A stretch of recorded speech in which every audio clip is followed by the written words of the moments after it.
It's so cool. Like, I kind of wish I'd filmed that. That would have been so cool. That would have been a cool video, man. Yeah. Welcome. We are back with another episode of Two Car Guys with John and Adam, and a very special episode because it's been a couple weeks since we've had a podcast. Dude, it's been a minute. What's up, everybody? Welcome back to the channel. To be fair, it's been a minute because John has been doing a lot. I've been traveling. We'll talk a little bit about that on the podcast today. And probably most importantly, we've just been getting into a lot of stuff. And hopefully you guys have been watching the channel, so you saw all the stuff we've been doing. But yeah, it's just been crazy lately. Yeah, it's been wild, man. This has been a crazy couple of weeks. Yes, for sure. So we got all kinds of news today. We're going to cover a little bit about the new Corvette. We're going to cover a little bit about the new Maserati. We're going to talk about a new message from Dodge, which I think is going to be kind of crazy. And then I want to tell you guys about my trip to London and to Goodwood. And then most importantly, we're going to talk some F1 news. So a little bit of everything. John, let's kick it off with Corvette. Oh, man. The new C8 ZR1 and ZR1X. Yes. Bro. Okay. Oh, man. So we talked a little bit about it on the channel. If you haven't watched it, go back and watch it. We did a video about the C8 ZR1 and ZR1X, right? Yes. So let's start there.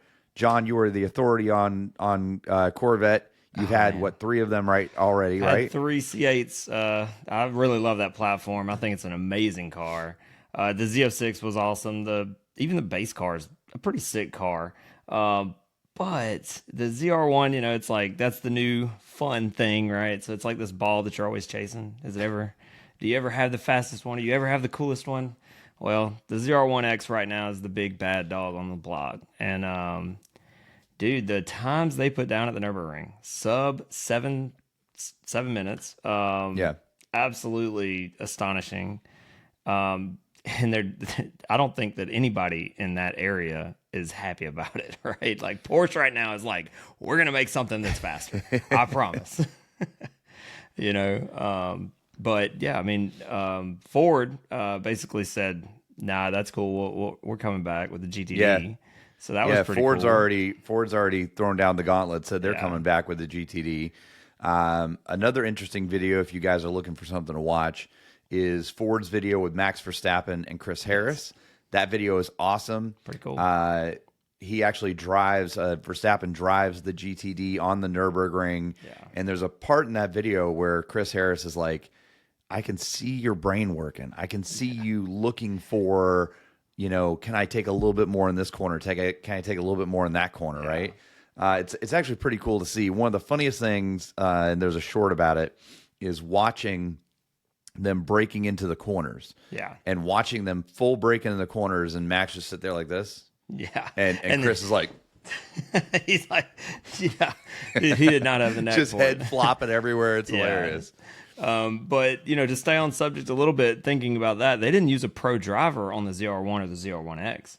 No. That was all guys from the team, you know, which I mean are probably semi-pro Yeah, they didn't use a pro driver, Like, meaning that they didn't use a Max championship, Verstappen. a Max Verstappen type guy, but they definitely used a qualified, guy who was very familiar with the car. So yeah, and they had to be familiar with the track to put down a time like Yes. that. There's no way you just hop in like me and you get in that car and go put down a sub 7 minute time at the Nürburgring. I can tell you that's not going to happen. And for those of sim racing fans out there, I actually just purchased a new sim. I hope to put some shorts up on it. We did all Fanatec, the base, the Fanatec steering wheel, Fanatec pedals, everything. I actually just raced 10 minutes ago. Just raced the Nürburgring. Dude, terrible. Terrible. I did a terrible job. And it was like, first of all, a decent lap around there in a crappy car is what, 10 minutes rather. Right. And yeah, 10 minutes is a long time when you have that many turns and that much stuff going on. It's a lot. It's a lot of track, man. And you can have different weather in different corners. It's crazy. It's unreal. So we got the R1, we got the ZR1X out there. Yes. Here's what's frustrating me right now in the Corvette marketplace is you bring out this awesome freaking car, the ZR1. Yes. Within minutes of releasing it, you already start talking about the ZR1X. Within minutes of releasing that, we're already hearing rumors about the C9. Yeah, or the whatever's going to be the craziest, C8 variant. And then, yes, they are showing teasers of what they think the C9 will be. That's the biggest problem, man. It's like it's like McLaren with their updates. You remember that at one time you could buy the biggest, baddest McLaren, and they were coming out with something right behind it. Yeah. And before that one was even released, you were hearing about this next one that was coming, and it's just Chevrolet's following that path, and it's diluting the brand a lot. That's my biggest problem. We were talking about this earlier today when you and I were hanging out today. We were talking about the Corvette, and I said that my issue with the Corvette is not the car itself; it's not the platform. I think the platform is awesome. I think the car is awesome. Value for money, that car is amazing. Yeah. It gives, we talked about this with your Maserati, right? Your Maserati is like a $30,000 car, but it projects a lot more expensive than it actually is. Yeah. The base C8, you can get for 60, 70 grand. Yeah. The value for money in that car is astronomical because that car can do things that the cars twice and 3 times its value can't do. My problem with that car is, especially when you're in the Z06 categories, Chevrolet could have came out and made those limited and basically just said, we're only going to produce like McLaren, we're only going to produce 600, coupes and 600 convertibles, and you would have had something really special. Right. The problem I have with Corvette is there's a bajillion of them, and just when you think you got the baddest Corvette ever made, the coolest one out there, they drop another variant. Yeah. And what's crazy right now is they're hitting us with so many at the same time. You're almost like, aren't you worried that people aren't going to buy the ZR1 because they're going to wait for the X? Aren't you worried that people aren't going to buy the X because they're waiting for the C9? It doesn't feel special anymore. And that's one of the things about that I think American car companies, Dodge included. Look at what Dodge did with the Demon, the Hellcat, the Challenger, all those things. They had 40 different variants, right? I don't think American car companies have caught on to exclusivity, right? If you can make a car exclusive, it makes it so much more special. Well, I think that Corvette's in a weird spot right now because they have always been a mass producer. They've never been a limited production anything. That's exactly ever. The problem. Yeah. And now they're at a price point of limited production and all of that. And I think 100%. That's the hard part. Like, we were talking about it today. For $200,000, you could buy a 720S with, however many miles used. It's a great car. It's an awesome platform. It's going to be exclusive. It's going to be rare. It's going to be a showstopper. It's going to be a showstopper. It's going to have the crazy doors and all that. It's going to give you all the feels. You're going to feel like you're driving a race car. It's going to be on the ragged edge, all the things, right? Correct. But you're going to go somewhere, and you're probably going to be the only one, especially in your area, right? If you show up in a 720S, you're going to be the only one for miles that has one, 100%. Right? Now, can a ZR1 or a Z06 hang with a 720? Yeah. Yeah. Right? But the thing is, there's 40 of them out there, right? That are all parked at the same place, Yeah, and it's like Skittles. At one time, I remember going to Caffeine and Octane and thinking, I looked down a row of Hellcats, Challengers, Chargers, all this stuff. And I'm thinking, man, for the same money, I could buy a Viper. So what did I do? I bought the Viper. I thought, and there was one Viper there, and it was mine. And I was like, this is crazy. At Caffeine and Octane, which is a massive show. This was many years ago, but yeah, it was really cool event. And, and to see that, I'm thinking that's where Corvette's headed. They're in that direction, but people are burning money to get these things, dude. Burning them. But I mean, here's the thing. Let's be honest, right? So where else are you going to get a car that's got 1,000 horsepower for 200 grand, right? Nowhere. Yeah. Nowhere. Before this car came out, 1,000 horsepower car was at least close to $1 million, 850 grand. Talking in Revuelto territory, crap like that. Before that, it was at least $1 million because you were in the Bugatti territory, right? Yeah. It's just crazy. And speaking of replacement cars, Maserati drops a replacement, right? Yeah. Talk about another car company that makes no damn sense, right? So they're all over we the just place. Learned. In fact, you just told me today. Yes. They just got rid of the Quattroporte. Yep, they dropped the Quattroporte and they dropped the Levante, which was very surprising to me because the Levante was their big SUV. Yeah, but which, they swapped it out with that mid-size one, right? well, they got the Gurkhali, and the Gurkhali is like this mid-size, almost the size of like a Mazda CX-9 or something Okay. like that. And it doesn't make sense when you're a luxury buyer, right? Are you going to walk in and say, "Man, I want that mid-size thing you got parked right there"? No, you're going to walk in and be like, "Give me the biggest, baddest big thing SUV, you got." yeah. And it's like they want to please a high-end luxury crowd, but yet they're kind of don't know what to do. I mean, the front's not talking to the back. The names don't make sense. The cars don't really have any kind of heritage like they used to. It's in a bad spot. Well, they don't. My problem with Maserati in general is it feels like they've lost their soul. Yeah, You know, 100%. And that's tough. And Maserati as a whole is just such a. You want to talk about a depreciating asset, right? Hard. People talk to us car guys all the time and say, "Oh, cars are depreciating assets." Nothing depreciates like a Maserati, right? Yeah. But what's crazy is when they came out with the MC20, and they said, "We're bringing out this new supercar," right? Which Yeah. I was all for it. And they bring out this supercar. It's got a V6 engine in it. It has, dihedral doors on it, basically, right?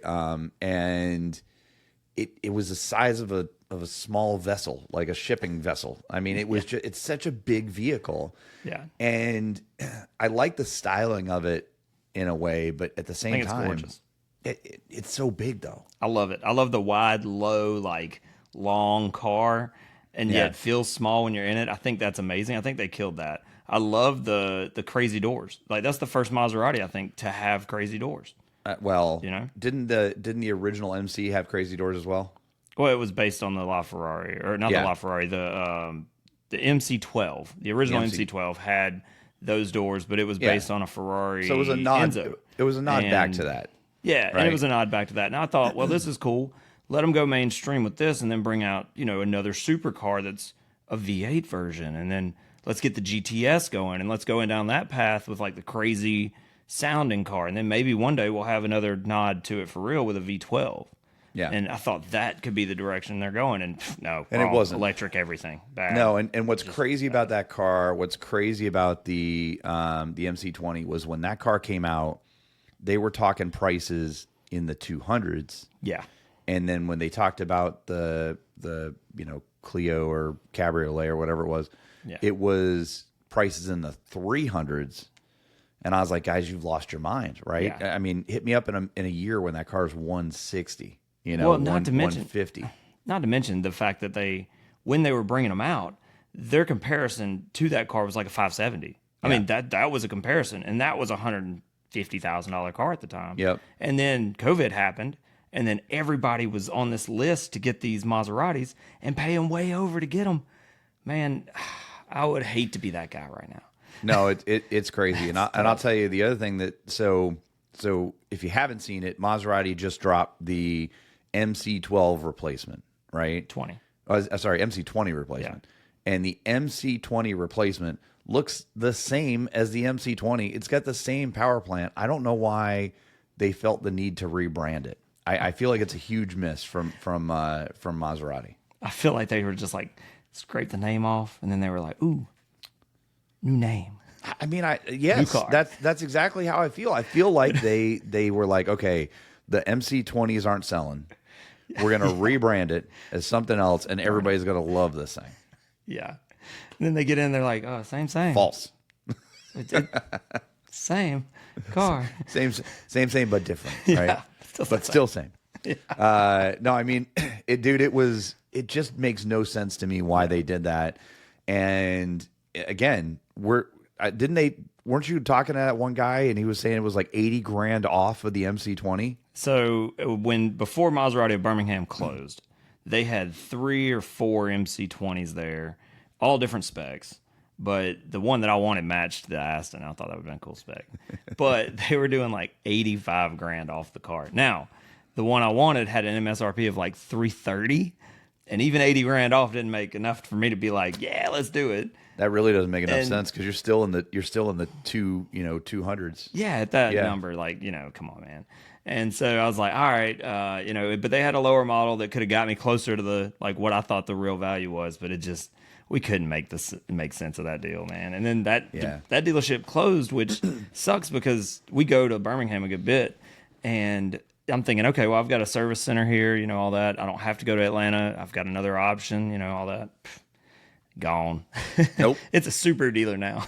So Nope. there was no market there for Maserati in Birmingham, Alabama, I guess. So Apparently not. you know, but So it's crazy, and you know, I'm thinking about, okay, so Corvette still hasn't grasped sorry, Chevrolet hasn't grasped the exclusivity thing, right? Right.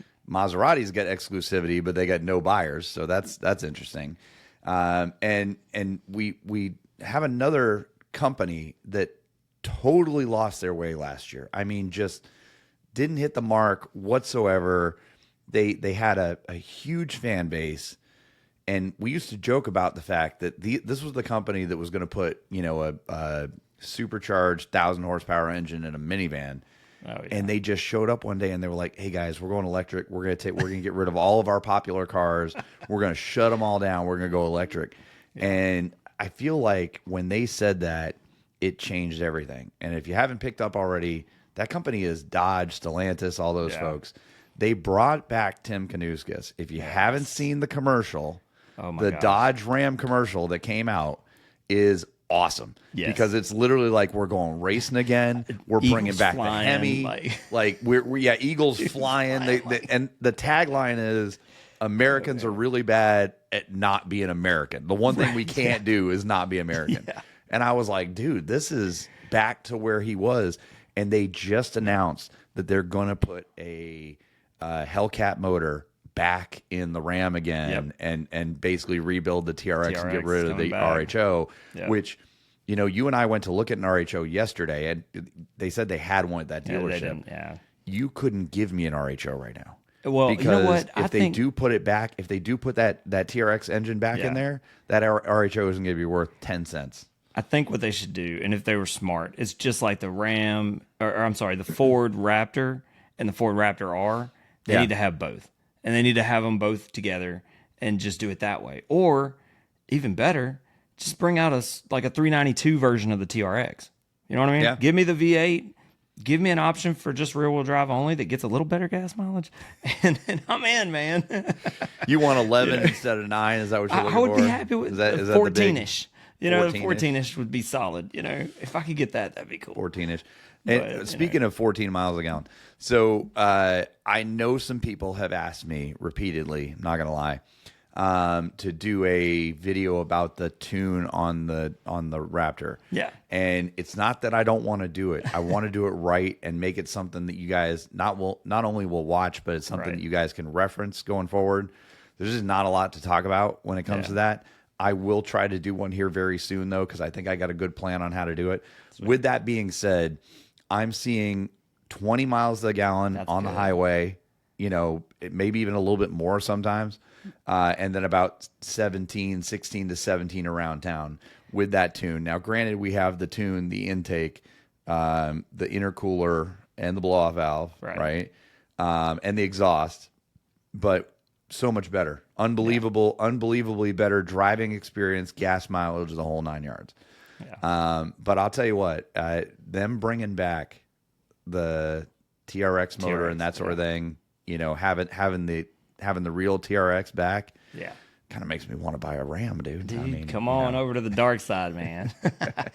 Don't worry, that's hopefully eventually my truck. I mean, I'm not gonna get that gas mileage, but you know. Yeah. Well, I'll tell you this: we drove Jessica's Bronco Raptor up to Atlanta this weekend, hung out with Adam. See this guy, and it was a good time, man. We rode all around town and stuff, and I thought, well, I'll probably get through this with one tank of gas. No, it was a solid 2 tanks of gas, and then she's only got like 150 miles till empty. So, okay, so 2 reasons for that. One reason is because we were getting on it everywhere. We were not going slow. We were in sport mode everywhere we went. We were getting on it every chance we got, because I was out in the Raptor and he was out in his Raptor. Yeah. Because we had met up, you know, when he came in town before we ended up coming back this way, and so. Yeah, I mean, we were in sport mode everywhere we went. Yeah. I will say I can't stand his freaking Bronco, because he gets it up here, And the whole time I'm looking at it in the rearview mirror going, damn, I want a Bronco. Well, it's Jessica's Bronco. Let's it is clear it just up. such a good But looking. she's good. It's such a good looking Bronco, man. I mean, it's such a good She looking loves vehicle. it. Yeah. The craziest thing I liked about that car though was following you going down Atlanta. Oh, yeah. And watching, like, we're doing 45, 50, and there's like just terrible uneven road. And I'm watching the Bronco just completely flat and the wheels just articulating the whole time. Dude, it's so cool. Like, man. I kind of wish I'd filmed that. That would have been so cool. That would have been a cool video, man. Yeah. We need to get the rig going like you did with the Aston and get a I'll tell video you like what. that. Yeah, Get, like so if under the axle or something. Yeah, if you guys haven't seen that, we actually did a video. A friend of ours did. He's got a full rig, and he hung it off of his 911 Turbo or 911 Porsche, and literally awesome video. Shout out to Noah for doing the Pretty video cool shirt for me. maker too, by the way. Yeah, Thanks. he made that shirt Thanks, too. Noah. Appreciate it, man. But yeah, it was an awesome video. We're going to do more of those because I like doing them, and he likes filming them. So we're going to do cool. more of those. Yeah. Last couple things we'll hit on this episode. Yeah. I know we're trying to cram a lot into an episode. But It is. Last couple things we'll hit on is my trip to England. Yes. And then today's F1 race, which I'm wearing this Aston Martin shirt just for the heck of it. I know he's wearing his Aston Martin shirt, which, by the way, has my car and his car on the front of it. Yep. And it's also got our logo on the Poor side. guys. It's pretty sweet. Yep. That's a cool place. Yes, this wasn't intentional, but anyway. So I actually went with my son and some of my family, some of my friends rather, to England. What was it? Last month? That was Earlier this month, a actually. couple weeks ago. Yeah. Yeah, earlier this month we went to the Silverstone race.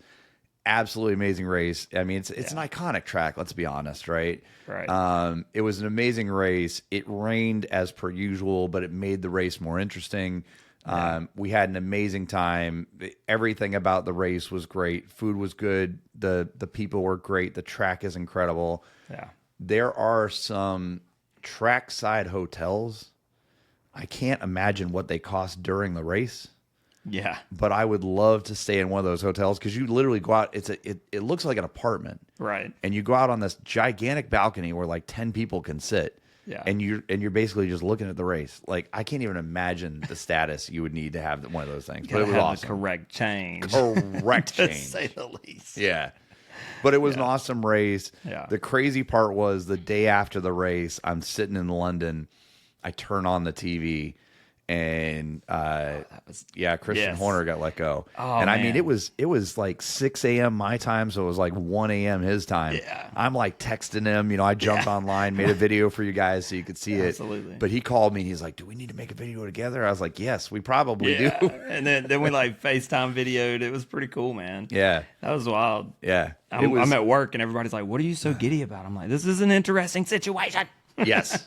Well, it was interesting, but it turned out so that left us with so many questions. There's been 2 races since that race, and it was so crazy because we thought that Christian was being let go, mainly because we thought something was happening with Max, whether Max Right. was unhappy or Max was leaving or whatever the case may be. The rumor mill was on fire. We thought Christian was going to Ferrari. We thought Christian was going to Alpine. We thought Christian was, just gone altogether.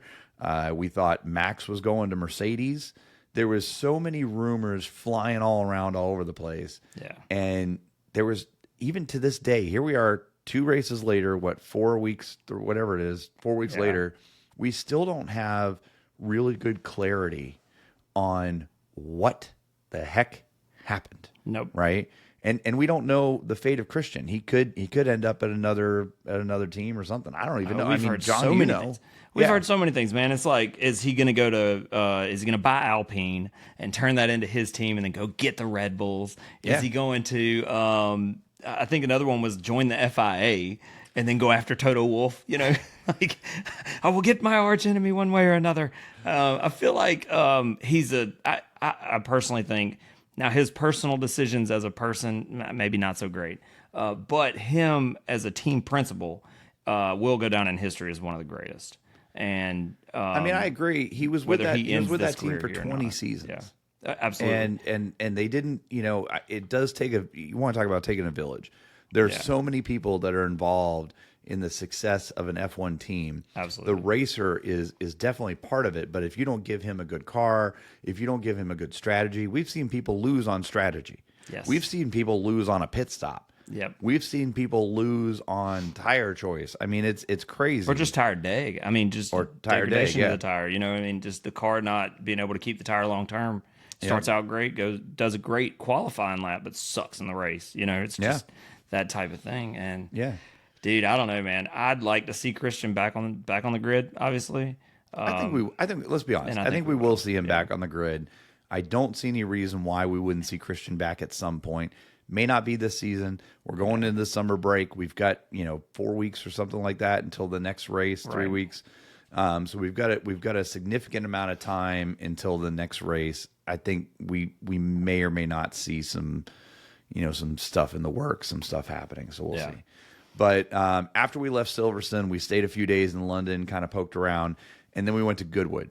I made a video about Goodwood. If you haven't seen it, go check it out. Goodwood was absolutely incredible. 10 out of 10, would recommend. It was the most car event that you could ever go to. Everything you've ever wanted to do car related was happening. Every car you've ever heard of or seen in a picture or in a magazine was there. Yeah. I have always wanted to see a Sesto Elemento, and they had one, and it went up the hill. And I was like, this is freaking crazy. That is I mean, but what bothered me about Goodwood is huge, very, very big. You can walk all day. They had it laid out really well. They had, plenty of places for food and everything. Yeah. But there's so much happening that when you get home at the end of the day and you get on your phone and you look at Instagram and you look at, YouTube and all this stuff, you're like, oh crap, this person was there. That person was there. This was happening. That was happening. Yeah. It was so crazy.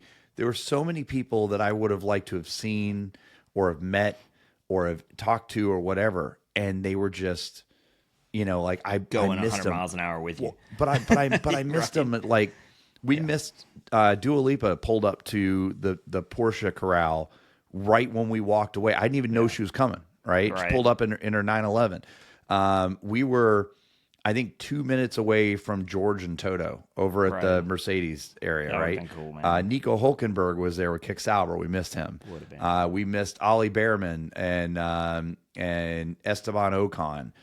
We missed Richard Hammond. He was at the eBay tent, right? Do you think that you would have direct access to these people there? I mean, No, but it that's would my have been question. it would have been cool to see them and know that they were in that car, right? Yeah. There's no chance that I would have had. Well, Dua Lipa just got out of the car, walked up like she was one of the regular people. So you might have been able to say hi to her or take a picture with her or whatever. Yeah. But all these other people, it just would have been cool to know that they were in that car when they went away. Because there were some cars that went by up the hill. Yeah. And I was like, oh my God, that's awesome. And then you get home and you're like, that was Bert Mylander. Like, how did I not know he was in that car? Yeah. Like that would have been so cool just to know he was in it, Right. So they're not announcing any of this stuff on a PA or anything. It's just all of a sudden, wow, car goes by. You're like, no. Sesto Elemento. They are announcing some of the stuff, but again, it's so big. There's so much happening. There's engine noises everywhere, especially if you're in like the vintage corral. Yeah. You've got motorcycles and cars and F1 cars and everything that's like all starting up at the same time. Yeah. Like there was a point that cars were lining up as the red arrows were flying over. Oh wow! And there was like fireworks going off, and there's just I bet it's just it's so much happening. overload. Do you think it's overload? I think that's great. It is car guy overload for sure. Is there such thing? It was awesome. But what was crazy about it was like we went in the car park and you're just walking around. Now, first of all, I'm already a car nerd, but I am a car nerd, capital N, when I go to these other countries and I see cars that we don't get in the United States. That to me is one of the coolest things that I can experience, period. Like I love seeing these cars that we don't see here. all the way the bumpers are shaped, the way because they have different Rules and regulations than we regulations. have, right? Yeah. So all that stuff really does it for me, and I love it. I think it's so cool. So I'm seeing cars that we don't get in the U.S. I'm seeing, wagons are really popular over there. I'm a wagon guy. yeah. So they've got, all kinds of Audi wagons and BMW wagons and all kinds of stuff. And then all of a sudden there's a 918 parked in front of a 918. 2 aisles over from a P1, 2 aisles over from a Koenigsegg, 2 aisles over. And it's just like, how the heck is all this stuff here? Yeah. It's That's just, wild, it's man. unreal. Now, the cool thing was, in between the F1 race and Goodwood, I made a short about this. I think I talked about it on my Goodwood video, but we basically every day would Uber to the train station. We'd take a bus, basically a coach from the train station to Silverstone. Right. And on the way back, they drop you off at the train station. We'd Uber back to Milton Keynes where we were staying. Yeah. On the way back the day of the race, we drove by like a car park for an office building. Yeah. And it was filled with cars. And I was like, that's a car meet. Like, that's a meetup. Yeah. I got to go there. And so That's we cool, parked man. and I walked over there, and dude, it was awesome. I It bet was- that's even more fun than some of the other stuff. It was, and Yeah. it was. And the thing was, I understand that McLarens and Lamborghinis and all that stuff are cool, but it hit me some type of way when I saw all these, all these people, guys, girls, young kids, older people, whatever, and they all showed up, and you could tell that whatever mods they had done to their car, they came there specifically to show off that mod. That's cool. And they were driving Ford Focus RSs, they were driving, Golf Rs, Yeah. GTIs, they were driving, It's like the OG car meets for us. it was awesome. Yeah, It reminded me of my passion and what got me into cars originally. Yeah. And I can't say enough good things about it. And it was so cool because it was a bunch of people sitting around. They were half the people were like sitting around eating McDonald's on the back of their cars. I love it. And everybody they wanted to talk about their intake and their their airbags and their tune and everything. cool, man. And I was like, man, this is how it's supposed to be, because I almost what I think enjoy. hot take of the night. If you've lasted this long in the podcast, you're welcome. You're ready for the hot take. I feel like car culture has gotten to be a little bit toxic. It's a little bit. I think in general, and it's become a money game, man. That It is. you get just like us, man. We're like, ooh, what's the newest, baddest, whatever. Right. And at some point, it's like, man, can we just have fun with a cool car? Like, Man, it doesn't matter what it is. Like, No. just have fun with a cool car. Yeah, Like, John I think shows up that's to what the matters. show in the latest McLaren, and I get the step above it, right? And it's like, oh, there are levels to this. I mean, come on. Like, Right, yeah. I think that if you show up to a car show with whatever car Bring you what got, you got, man. I'm just a fan of your car. Yeah. I don't give a crap. I don't care if you have a $2 million car or a $20,000 car or a $5,000 car that you spent your full paycheck on, Yeah. putting an intake and exhaust on it, and you're wondering how you're going to get, the bus fare back to. I've been there, man. I've been there, been there. and I will tell you right now, that passion is what I'm most excited about. Yeah, 100%. Absolutely, same. Agreed. All right, last topic, and then we'll let you guys go. Yes. F1 race in Hungary at the Hungaroring this weekend, today actually. This is as we're filming this. Crazy. Man, It was like Bizarro World. Absolutely Bizarro World. I don't know where to start. Start with Where do we qualifying. start? All right, so qualifying. Well, actually, before that, let's start yes. with free practice 1, 2, and 3. yes, It was consistent pretty much the whole way, right? It was Lando, Piastri, and Leclerc, yes. and Aston Aston, yeah, was they were sitting on- up toward the top yeah, they all were- weekend. Yes, it was wild, man, and obviously the Red Bulls were not. That was Red a Bull- big thing, They were complaining about Yeah. grip. They were complaining about oversteer. right? They just could. Neither one of them, Yuki and Max, did not look comfortable in the car. Right. Correct. So the funny thing is, I've got a friend of mine who's a F1 commentator. He does F1 content. Nice. And every time there's a race, we basically pick our top 5, right? Yeah. Just by default, I had Max in the top 5 as far as like race results, I would right? have. And this is before qualifying. I'm like, dude, it's going to be. I said it was going to be Piastri, Lando, Russell, Leclerc, and Max. Yeah. Right. And I had Max up there like in 3rd or 4th or something. Yeah, like that. right. So then qualifying comes around. Yeah. Oh man. So I didn't actually see qualifying with my eyes. What? I was driving to Atlanta to see you were. Oh, So my wife had it playing through the radio. no. We're driving down the road. Text me and he's like, hey, we're going to Motor Cars. Yeah. And he's like, we're 30 minutes out. And I was like, dude, I'm watching qualifying. Yeah. Like, yeah. Dude, I was trying to get up there and hang with my people. I know. you I appreciate it. Yeah. And then somebody was late to come hang with me. So whatever. I was late because I was watching qualifying. Yeah. So, so we're riding down the road and I keep hearing that Aston's up near the front. And I'm like, tell me the top 5 again. All right. I'll drive a little further. What's top 5 again? When he says Aston's, he means Lance Stroll. And Fernando Alonso. And they're What? both clicking off fastest laps, just killing it through qualifying. Lance Stroll did 3 purples in a row, and I about left the room. Yeah, it's like, just set your stuff down. Let's walk away. Well, the funny thing was, Lance Stroll did 3 purples, and then all of a sudden, I'm watching like people go by, and I think Yuki did one, and then Albon did one, and all of a sudden, I look in the timing screen, and Alonso goes purple, purple, purple, and I was like, "What? Yeah. What is that's happening? wild, man. Wild. Absolutely They've been crap crazy. all year. Yeah, absolutely crazy. And I just couldn't keep up with it. Like, you're driving down the road, obviously, and you're listening to this, and I'm just like, come on, Alonso, get up there, buddy. Like, come on. And I'm a Max fan, waiting for Alonso to, but I grew up on Alonso. Let me calm myself down a little bit. Yeah. And so I, obviously have a big following for him, but I am a Max fan. And so I'm hearing Max is not doing well. So at the same time, I'm like torn and different over here. But No, it was wild, man. And my son's been rooting for Yuki Tsunoda lately. Yeah. And I'll tell you, we go into Q1, Yeah. and Yuki gets pushed to the bottom of the timing sheet, right? Yeah. And he put up what we thought was a competitive time.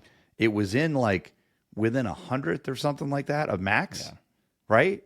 Yeah. And then all of a sudden he's like 16th. Yeah. And I was like, how did that happen? And then we he go didn't into get out of Q1, did he? No. Yeah. Then we go into Q2. Yep. And Q2, Hamilton gets out. Oh yeah, that was a big upset. Yeah. Oh man. I could not, for the life of me, wrap my brain around that. And then Max looked like he might have been out in Q1. Yes. Looked like he might have been out in Q2. Absolutely. And I was like, dude, this guy's having a rough day. Because the thing about Max, whether you like the guy or don't like the guy, that he can put in a 5-minute lap, and then when it counts, he can put in a 1. Yeah. And you're like, how did you make up 4 minutes? Like what is happening? Yeah.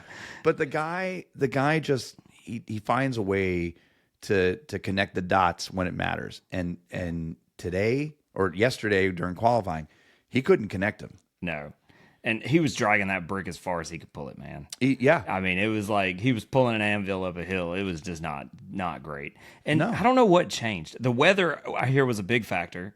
It was a lot cooler than they expected. It was, but it and wasn't things like all that, weekend. but If you look at free was, practice yeah. 1, 2, and 3, right, the weather wasn't as cool as it was during qualifying, and they were struggling with the car during free practice 1, 2, and 3. Now, the funny part was Alonso didn't participate in free practice 1. Yeah. Drogovic did, and Alonso we didn't think was going to be able to do the race because he was having his back. Yeah. back He was having issues back with issues. with a muscle in his back. Yeah. So that was crazy. So the big news that came out of Saturday, or it came out of Saturday, right? Yeah. Is we get into free practice, we get into Q3, Yeah. and if you guys go back and look at the timing difference between 5th and 1st. what is it, like 0.5 seconds? It is not even. Yeah. It's like Yeah. point, one 100ths of a something. second. It's Yeah. ridiculous. Unreal. Somebody had said that it was the closest qualifying that maybe we've ever had. Yeah. Right. It was insane how close the field was, and the shocker was, I think we all expected McLaren to just 1-2 it, whether it be Norris like it was the last race or whether it be Piastri like it was. I think we all expected them to 1-2 it. And then all of a sudden I had to do like a triple take because Leclerc just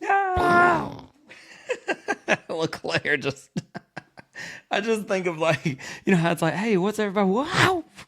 Oh, I mean, man. legitimately drug that tractor right across the front. And you got Hamilton out in Q1 in 12th. Yeah, in 12. Yeah, he was 12th. He was out in Q2. So you got 12 positions different, 11 technically, between him and the first place finisher. Yeah. It was insane. Yeah, but man. what was more insane was the lineup was Leclerc, Piastri, Lando, Yep. Russell, Stroll, and then Alonso. Yeah. And I was like, how the hell did that happen? Yeah. It was nice to see an Aston up there, man. But it made no sense. Yeah. It made no sense when if you step back and look at that. And you know who else was up toward the front? Bortoletto. Yeah. Oh, yeah. The In a green King tractor. Sauber. Yeah. is That's who it was, happening? though. I think it was Bortoletto right behind Oh, maybe it was. Yeah, Alonso. Bortoletto. Yeah. Yeah. But Or how Alonso and then Bortoletto. But yeah. how did that happen? Dude, unreal, man. It's just crazy. It was absolutely insane. And so the big thing that comes out of Saturday is it just that whole thing was shook up. I think this is the closest racing we've ever seen, just in general as an F1 community. Yeah. And we get to the after interviews, and they interview Hamilton. Yeah. Now I've He said this drops before, a bomb on him, man. dude. I've said this before. Hamilton changed the way people watch the sport of F1. Yeah. He is probably one of the greatest drivers of all time. Whether you like the way he is or don't like the way he is, it wouldn't be as much pop culture if it wasn't for Hamilton, right? I mean, he changed the game.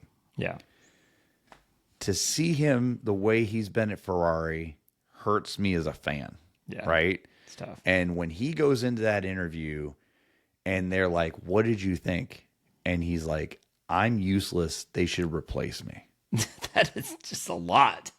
That I is was so like- much coming from a 7-time world champion. Dude. I was like, "You're a 7-time world champion, dude.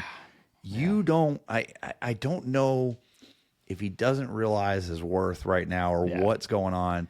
Now they asked him about it today, and they said, "Can you expand on that?" He said, "No." They said, "Have you lost your passion for racing?" He said, "No, I still love racing." And he did say today that there's a lot of stuff going on behind the scenes that people don't get to see, and that's a big part of it. And if you look at what happened today in the race, Ferrari screwed Charles. Yes. 100%. And he was livid. Lit. Woo. He was lit. was on In fire, fact, the man. Ferrari wall muted him. Because he was lit. He had one of the longest radio messages They I've was like ever this seen. long, It was man. like 3 paragraphs. Yeah. But it was Unreal, man. absolutely insane. And then you get a 2-stop from Oscar. You get a 1-stop from Lando. That was Oscar's catching him all the way. John was watching the race with me. I was like, he's gonna pass him at the end. Piastri's was gonna win close. this. Piastri locks up. Lando wins the race. Yep. I mean, it was exciting to watch as a fan. Yes. There was so much going on. Alonso there was a lot in the had that midfield. DRS train behind him, and Alonso, man, he had that car about as wide as this screen right now. as Man. wide. It was so Unbelievable. crazy. Go gadget side pods. Yeah. I mean, just unbelievable. He was hop on the Alonso train, man. Dude, it was crazy. But was I will wild. tell you, if you're not an F1 fan, if you haven't started watching F1, Come on, start join watching it. us. I'm telling you right now, Yeah. it is Send you a link to my grid rival. Let's there you go. It's a lot of fun. It's very interesting. The drama that goes on outside of the sport is pretty incredible. You get if you're a car fan, if you're a car guy, car girl, you should be watching F1 because it's a lot of fun. But we've got like 3 weeks till next race, so hopefully we'll have they'll come back, recharge. We'll see some really crazy stuff. Adam, Should tell be them what awesome. you got going on, man. What's coming up for you? So what's coming up for me? We'll probably do another episode, maybe 2 episodes. But I will be going to Car Week in Monterey. Yep. This is my 5th year in a row going. I will be staying in downtown Monterey, actually over by the Sotheby's auction. So if you're down in that part of the woods, down that part of the city, come see me. I would love to meet some of you guys. It's going to be a great trip. I was debating on sending the McLaren out there. I think I'm just going to rent a car. It's crazy expensive to ship the car out there and ship it back, and the logistics don't make sense. So I think I'm just going to rent a car. But I'm going to be doing that. John is going to be going to Pennsylvania. I'll be in Pennsylvania. He should be going with me, but I did not tell him. Your fault. I didn't give him the details in time. Your fault. I had fully planned that. I already asked for the time off, and then I'm waiting, and they were like, "Hey, man, we need somebody to go on this trip. It's going to be a work trip. It's this and this, and so I'm going to be at Impact for the dining guys. So you'll see me all dressed in dining clothes, and y'all come holler at me. I'll be checking out your rides and videoing some of that for the channel, obviously, and should be a good time. I will be meeting with a lot of dealers, so I'll be a little busy, but holler at me, and I'll definitely make time to talk to you. So I got a quick question to wrap up this video. Okay. Is we've got a bad influence on the screen with me today. This guy he's a sales guy. He's pressured me. Yeah. So I need everybody's input. Right? Should we leave the VR46 car the way it is, just maintain it and keep it pristine just the way it is, perfect? Or are you guys ready? Should we transform the VR46 BMW M4 CS? Should we transform that car into the one and only full Dynan M4 CS car? I think dining all day. This guy right here wants me to make it a one of one Dynan M4 CS VR46 car. Yep. It'd be sick, man. Yeah. Part of me wants to just leave it and not mess with it. Stock's no fun, man. We both grew up fixing up cars. It'll be fine. We Do you know did. what the best part is? You don't like it? We can put it back. Yeah. We'll see. If it's not going to detract from the value, I think it'd be adding to it. Listen to this guy.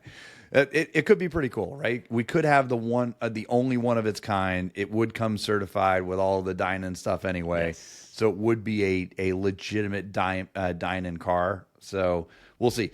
Drop your comments below. Let us know. Should we Dynan the VR46 car? Should we leave it alone? There's no in between. We're either going all the way to one side or just leaving it the way it is. So give us a drop below. Let us know. If you haven't done it already, make sure you're liking these videos. We love doing them. We've got a lot more coming. Yes. We're over 1,000 subscribers now, Thank you. so we appreciate everything that everybody has been doing for us and all of our sponsors and our support and everything. Yes. But make sure you're liking these videos. Make sure you're subscribed to the channel if you haven't already. We drop shorts every single day. Yes. We drop long forms once a week. We try to drop them once a week. Try to drop them. Yes. And then make sure you hit the bell so you get notifications. And then, But with that, man, I'm out. I got nothing. John, you have anything? You have anything nothing left? else, man. We're good. We'll see y'all next week. See you guys.